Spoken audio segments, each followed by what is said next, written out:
The Night Vision Phantom has a video up called World Peace, the Impossible Dream, where he asks us to imagine that there is no God. But it is unclear what he means by that. Is he asking us to imagine the world, as it already is, a place where there is no God but people still believe in him? Or is he asking us to imagine that everyone has stopped believing in God? Getting people to stop believing in God seems about as likely as world peace. Then he asks us, what would it take to achieve world peace?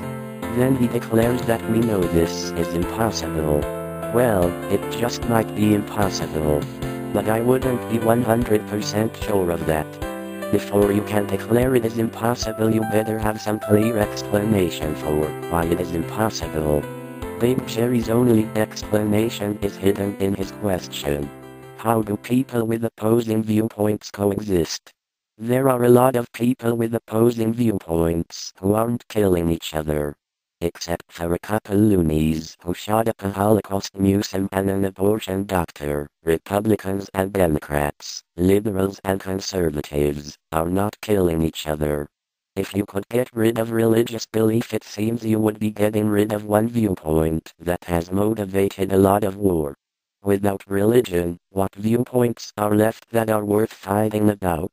If we look around the world, we see that a lot of the bloody fights at least involve some significant religious conflict. There is the Muslim versus Jewish conflict in the Israel versus Palestine conflict. The India versus Pakistan conflicts have been Muslim versus Hindu conflicts. Then there are the Sunni versus Shia conflicts we unleashed when we took down the Iraqi government. Religion may not be the only source of conflict, but it's a big one. The only thing you can say for sure is that we've never seen any long, sustained period of world peace. It always seems that there are wars and rumors of war going on somewhere on this planet. And while secular conflicts come to an end before a generation passes, religious conflicts seem to go on forever. However, just because we've never before achieved something doesn't mean we never will. We've almost gotten rid of slavery.